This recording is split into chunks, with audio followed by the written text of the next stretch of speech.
Hi everybody, welcome to another Friends of Ace interview. This one I'm really excited about because we've had 2 episodes of Doctor Who Redacted so far, and I, like a lot of the rest of you, are absolutely loving it. So today I am joined by producer and director Ella Wax. Hello, hi, thank you for having doing? me. Yeah, I'm good, thank you. I actually just delivered episode 3, so I'm kind of like on a slightly different timeline, but I've got it in my head at the moment. Well, that's exciting because we've all been left on yet another cliffhanger. We love the cliffhangers. We love the cliffhangers. Is that going to be something that we see every week? Yeah, I think most of the episodes. Every episode? Yeah, there's one, I think there's one that kind of feels a little resolved, but you know, I mean, we've got to keep you coming back is the thing. We do, yeah. And I think the amount of Easter eggs that we're spotting every single week, I think that's just enough to bring people back anyway. I think the way it sort of almost surprised me to start with, that like literally we just went straight in and we had Graham and Ryan, we had Adipose, like all in episode 1, and we were like, this is good. This is like a love letter to everything that we've like grown up with. Is that something that was sort of discussed to start with? Oh yeah, 1000%. Like that was the point. Like it was yeah, so I originally pitched this show back before we had any writers or cast or anything as BuzzFeed Unsolved but Doctor Who. And I was like, wouldn't it be cool and fun and funny if we made a show about the people who are like extras in the background of Doctor Who? So it's like slightly to the side of the camera, all of the people in the shopping center whilst there are robot Santas. What if we talked about those people? And then from there, like it kind of evolved into, we wanted it to be a show that like both Doctor Who fans and non-Doctor Who fans could enjoy. And one of the ways of like doing that was the idea that like, if you get it, you get it. Like if you see the reference, you know what it is. But if you don't get it, then hopefully it's still kind of like an interesting and weird, fun story to be like, oh yeah, this pharmaceutical company dissolved people from the inside out. What the hell is that about? Whereas, you know, people who are Who fans could be like, ah, okay, right. Like I know where we're at. I know Partners in Crime. Like, and so yeah, like absolutely, I'm really excited. Episode 6 is my favorite episode for references because I'm a new Who girl. I am afraid, because I grew up with it when I was like 11, and there are a lot of new Who references in episode 6, especially in one scene where we just like do da, da, da, da, da, da, da, and it makes me very happy. Oh, you've hyped that one up now. I'm just going to be waiting every week. I'm like, it's coming, it's happening.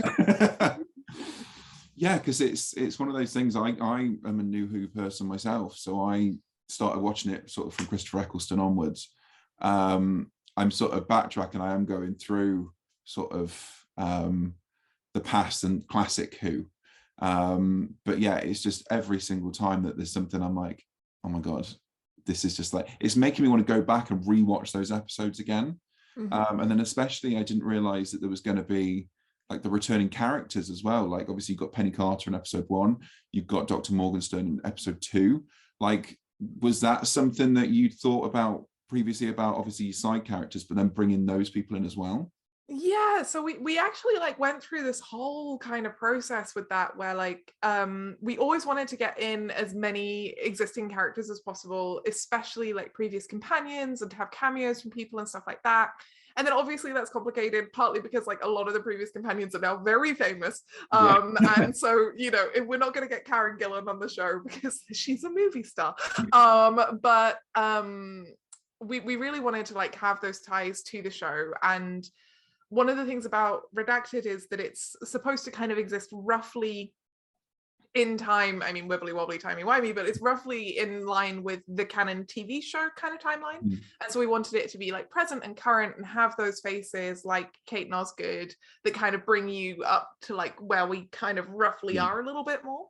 But then with people like Penny and Oliver, like we actually originally had this discussion about, we wanted to kind of really blur the lines between, is this podcast real, like, or is it fake? And so one of the things we wanted was to get like influencers on. Like for a while we were talking to like Body Posy Panda, and we were going to get her to do an interview about adipose industries and like talk about how she thinks like diet culture is bad, and then like you know, but then we'd kind of take it into, and also there were fat babies, and she'd be like, you know, like she was like amazing and really liked that idea, but then like it kind of got to this point where we were like, oh, but we're also the BBC and we can't actually make people think that they're real aliens, so we probably do need to make it like very clearly fictional. And so then it was like, okay, so like we still want that podcast format, and what would you do? And it was like, you know, we would interview the people who are the people left of camera, the people who don't get focused on as much. And so coming back to these different characters and giving voice to kind of the people who are a little bit overlooked was like a fun thing. I also think like I'm a huge fan of just like generally Donna and that whole episode. I feel like Penny was just someone who we could have explored more and never did. Oh, That was quite, yeah, she was tied to the chair for what, 80%? yeah, like, but also like she, like, you know, of course Donna figured it out because she knew about the Doctor, and of course the Doctor figured it out because he's the Doctor, but like she was this random journalist who was like, oh yeah, no, fully got to the bottom of an alien conspiracy by herself, which I think is really impressive.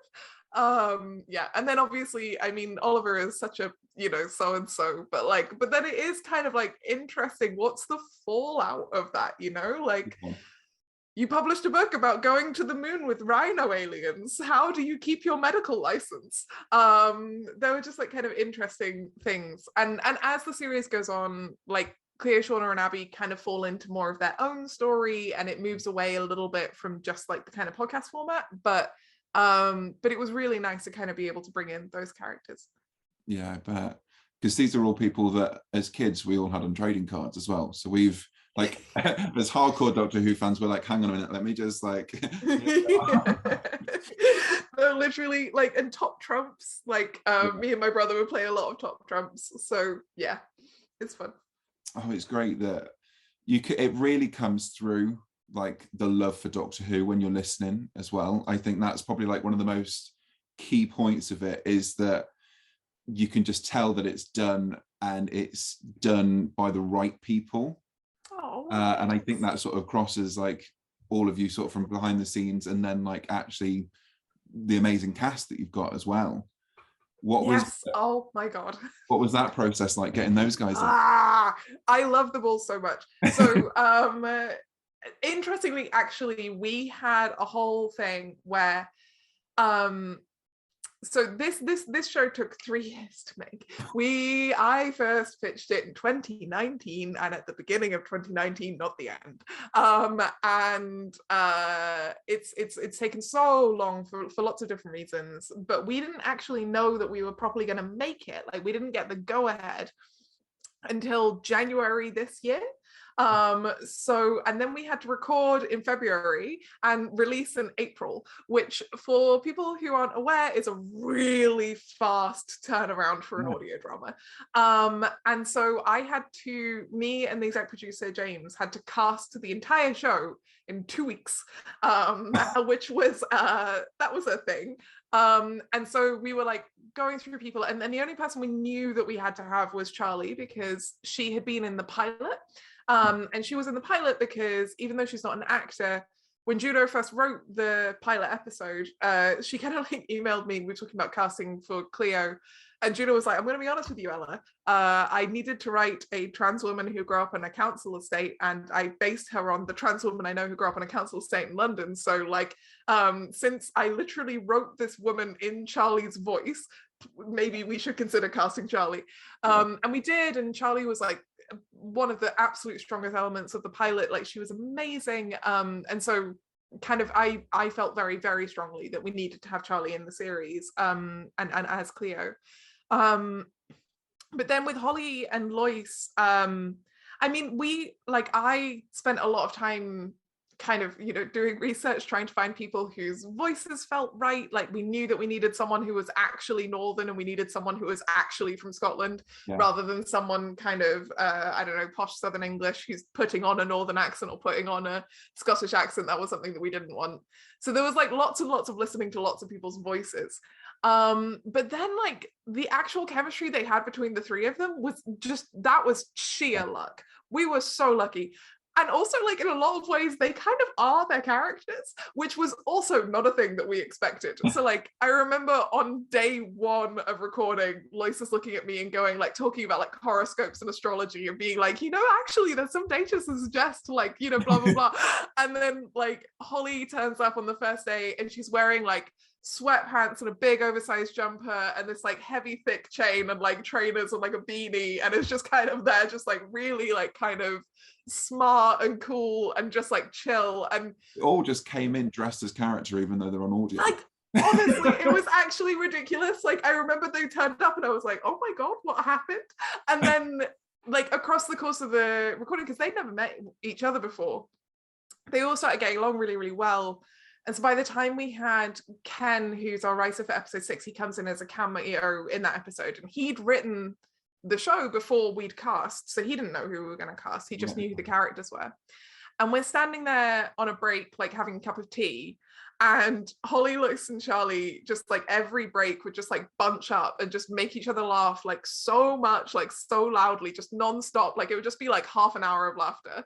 And he's like, we're standing there and I'm looking at Ken and he's looking at them and he's just like, oh, so they're like literally just the characters then. And I was like, yeah, somehow. Like and we even had a thing where we recorded some bonus material, which was like the Blue Box Files podcast, because we needed it for a thing that happens later in the series. And I said to them, like, listen, we just need a couple of lines of you like improving like as if you're doing the podcast. And they're like, okay. So we kind of summarized an episode of Doctor Who for them so that they could kind of then make up nonsense about it. And literally they started. And they got like 2 minutes in, and I'm looking at Juno, who's there in the recording studio with me, and they're not stopping. They're just fully in character, just going off.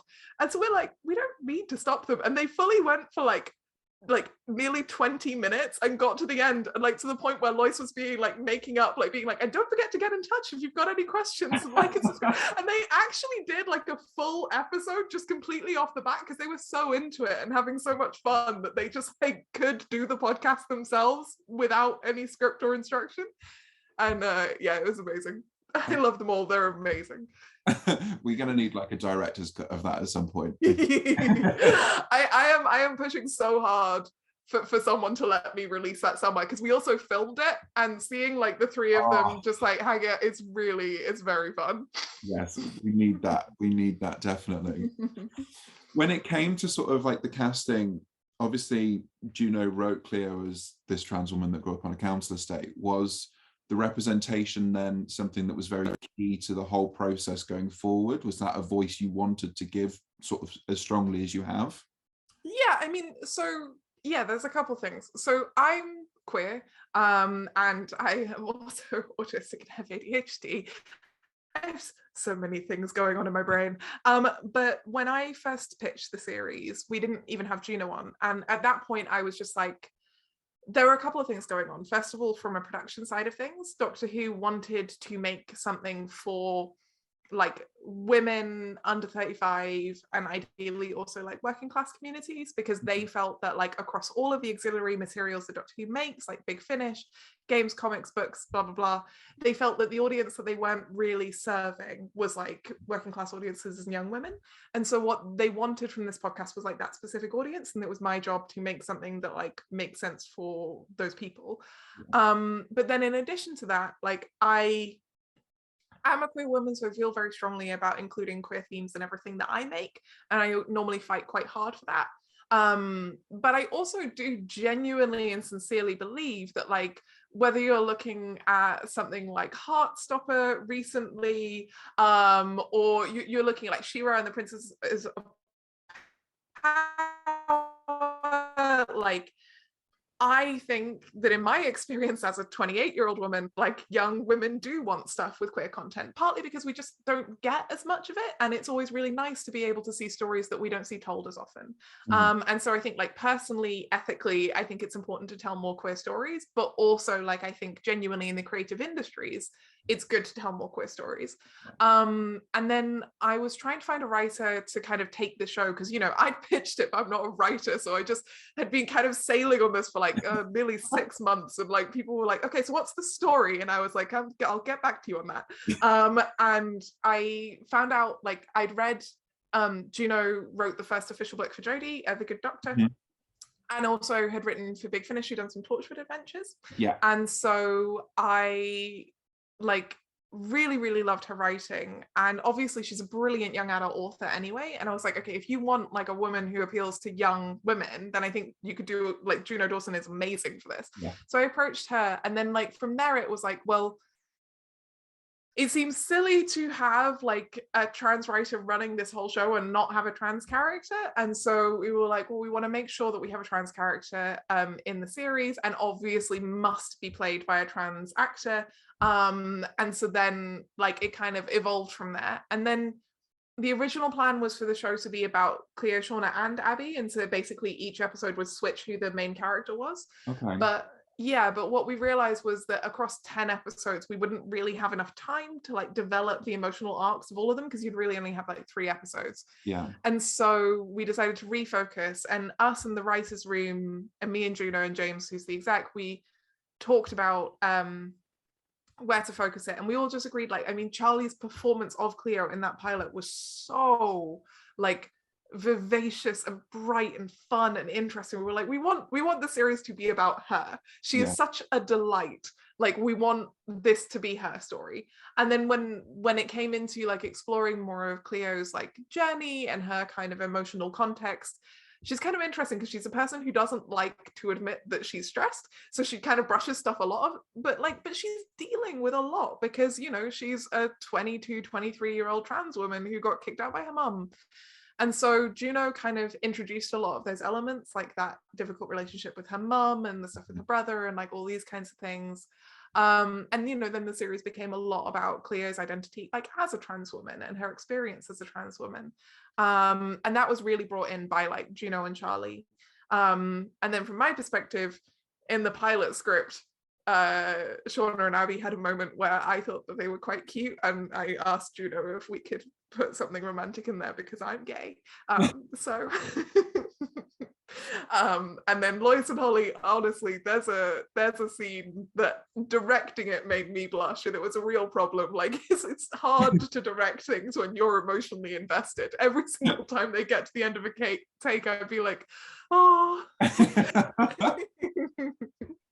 Oh, that's amazing. Yeah, because so a bit about my page is that it's effectively it came to me looking around, and there wasn't really that safe space for LGBTQIA Doctor Who fans, which you think about it and it's like, right, okay, so how many people in the world are Doctor Who fans? And you narrow it down, and it's like, okay, so how many of those are LGBTQIA? And it's like, right, okay, so you think it's this, and then as soon as I set it up, I was like, actually, this is like this. Yeah. There are a lot of people, and I think at the moment, especially then, sort of, it got set up during lockdown, and a lot of people were sort of suddenly feeling isolated. But then a lot of people already feel like that in a normal world. And a lot of people can feel sort of isolated, even like from family members and people that have been kicked out. So they're sleeping on friends' sofas, they're living in hostels, they're doing whatever. So it's just like this community of people now that have found this one thing in common that connects everybody. And we've got people from all over the world that sort of are part of this group.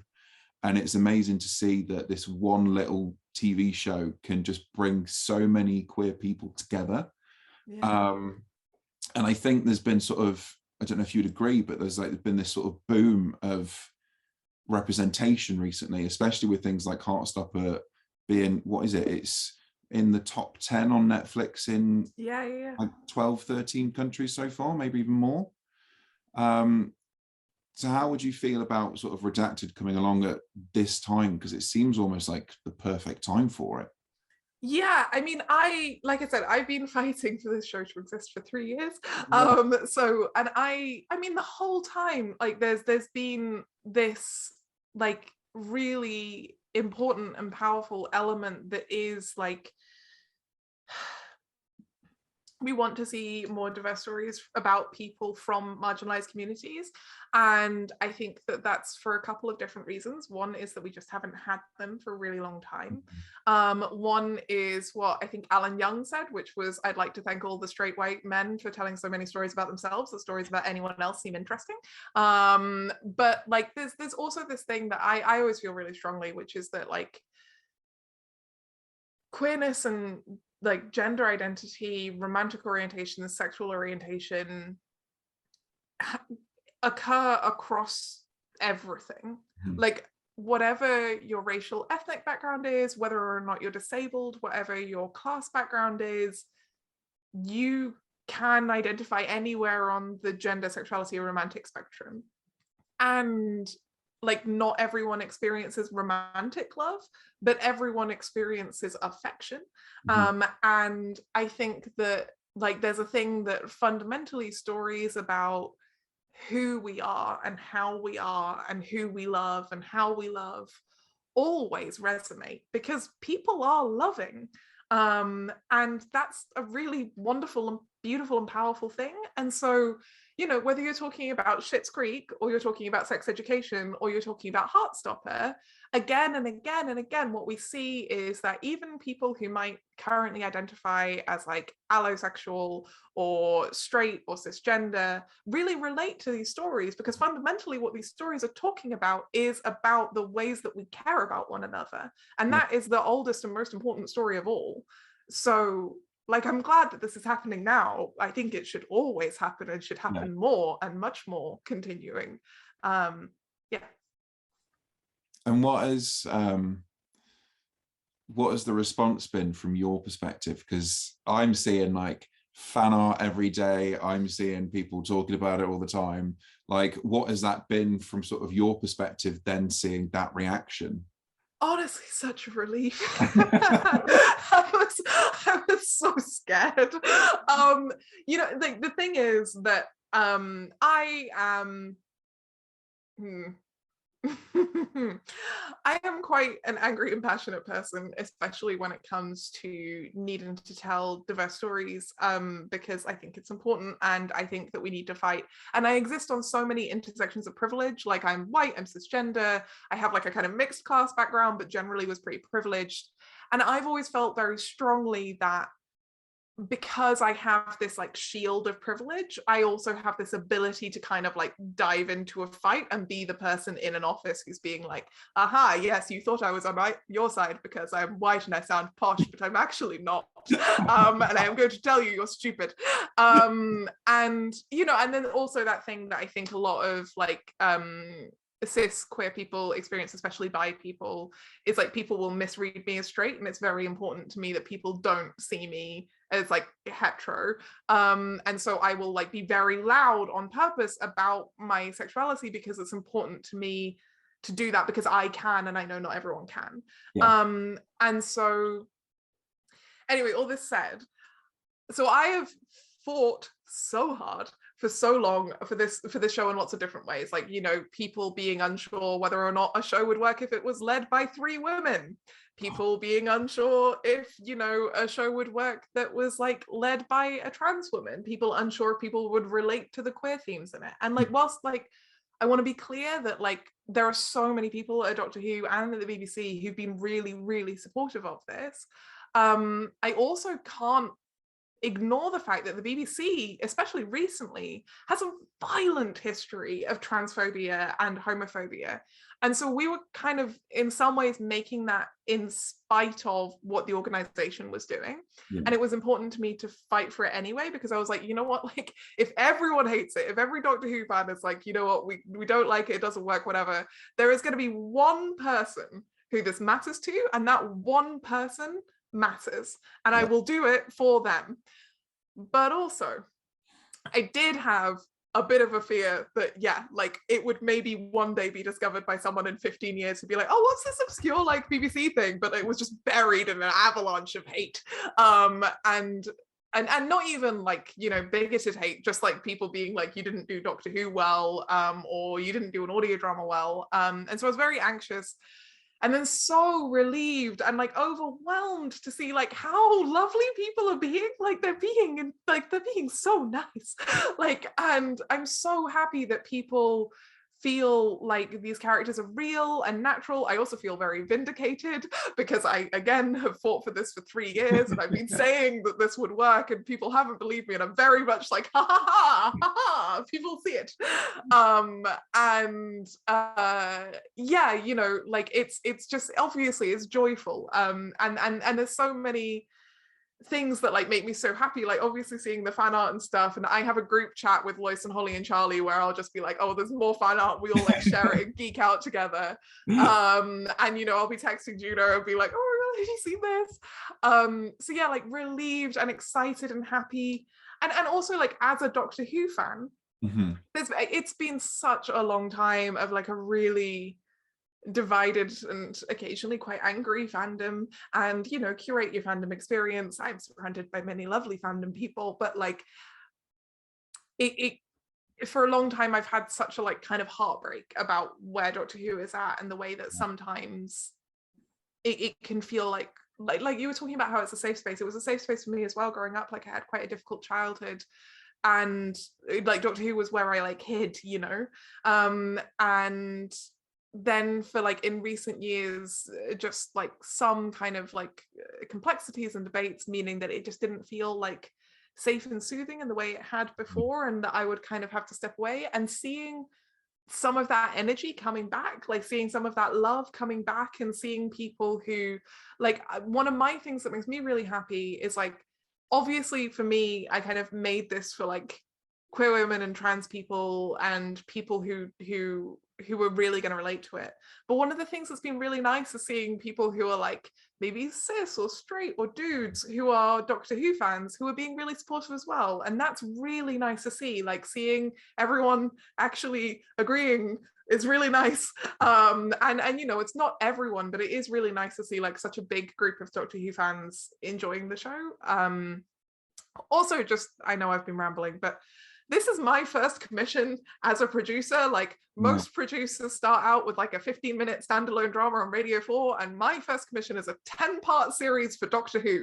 So I was also quite worried just professionally how this would go down, because it has a big impact on my career. So I'm also relieved that people like it, because I would like to be allowed to make more things, please.